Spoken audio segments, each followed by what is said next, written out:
just wanna see the light.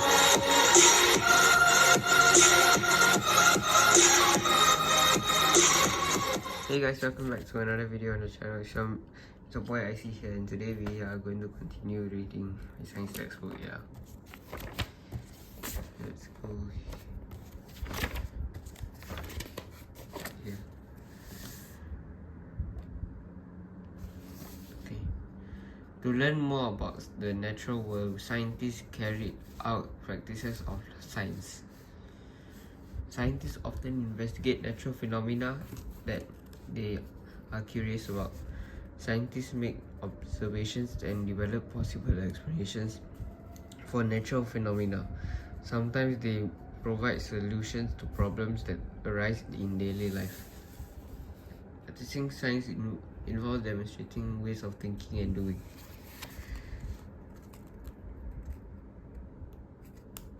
Yeah. In science, we often ask questions starting with words like what, when, where, why, and which about things of phenomena that we observe. We also ask how things work or happen. These questions may be driven by a need to define and solve a problem.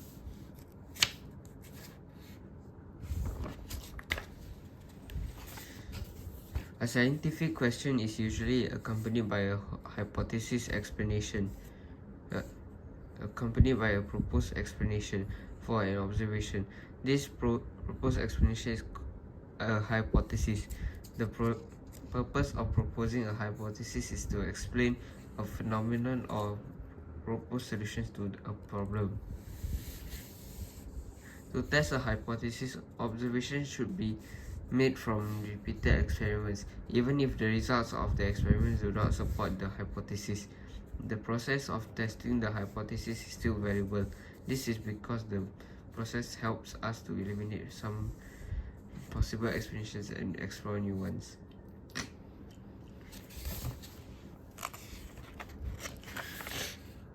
We propose hypotheses for everyday problems. We draw on our scientific knowledge. As we learn more about science and understand the relationships between different science concepts, we become better at proposing hypotheses.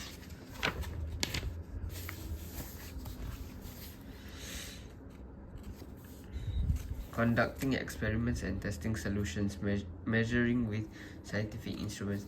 The readings figures 1.25 to 1.29 shows some instruments that are commonly used to make measurements in the science lab.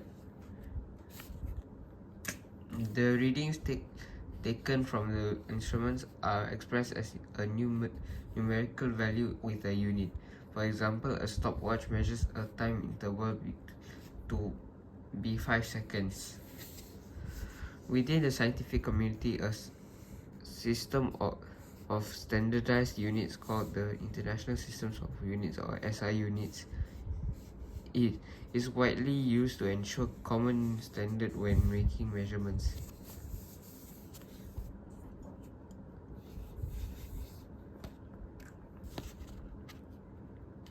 Before SI units were established in 1960, the imperial system and traditional measurements were commonly used. The definitions of SI units are continually reviewed to reflect advancements in the science and technology and the latest developments in the society. For example, Singapore adopted the SI units to align with the units used by its major trading partners. The adoption made trading more convenient. The adoption of SI units affected the people in Singapore as they adjusted to using SI units to express speed limits and weigh groceries. The use of other units such as the hour, minute, and inch has been deeply ingrained in Singapore's history and culture. For practical reasons, these units are continue to be used alongside SI units today.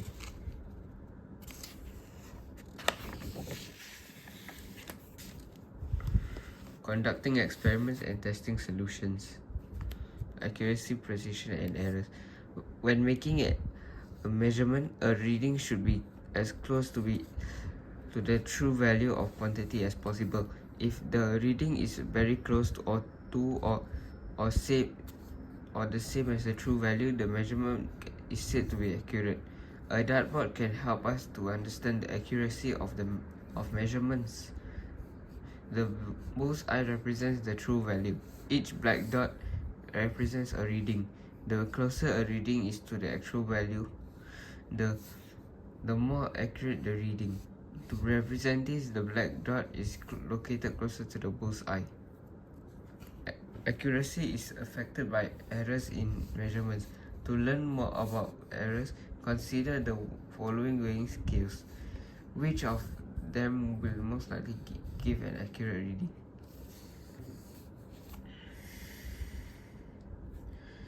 The readings on weighing scales A and C should be 0 as nothing is placed on them. However, their arrows point to a non-zero value. The weight measured by weighing scales A and C would be more than or less than the true value respectively, causing an inaccurate measurement. Weighing A and scales A and C exhibit zero error. Zero error is a type of error in which an instrument gives a non-zero reading when the measured quantity should be 0. Instruments with zero error have to be adjusted to remove the error. If not, any readings taken with the instrument will be inaccurate.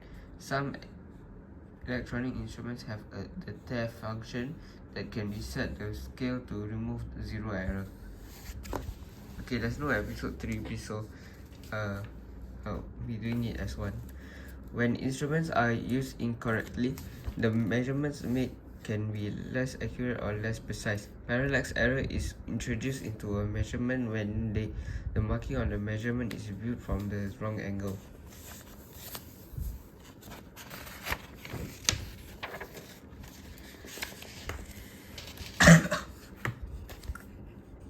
If multiple readings taken are very close to one another or the same, the measurements are said to be precise.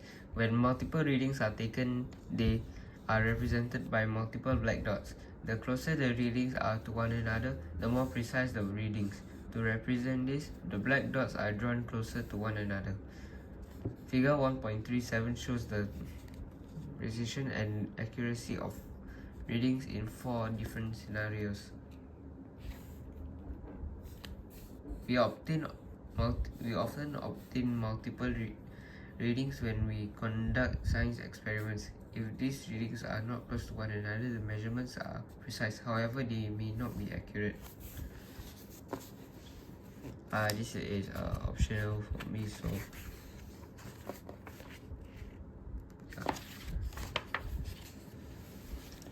developing explanations and solutions. We can use the data collected from an investigation to identify patterns or trends.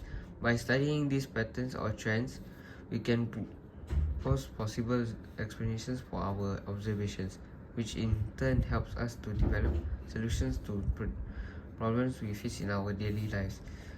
The data collected can be presented in different ways to help us identify and communicate patterns and trends more easily. Sometimes we are unable to arrive at the explanation or conclusion based on the data collected. When this happens, we should think of ways to modify our investigation so that useful data can be obtained. Evaluating, reasoning, and communicating. It is a good practice to record these processes. The processes of observations and findings in an investigation.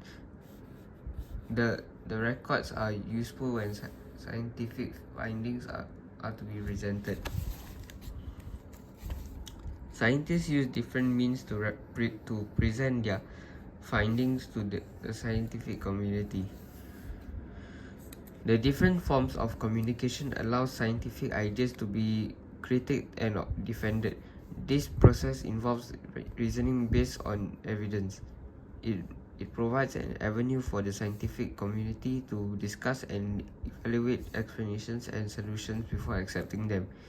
Non-scientists like us also need to be kept updated on scientific knowledge, especially in areas that impact our lives.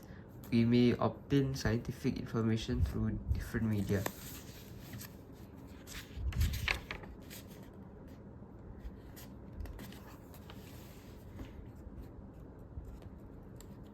Yeah, this is the last page. Okay, guys, thanks for watching this very, very long episode. I just wanna see the light.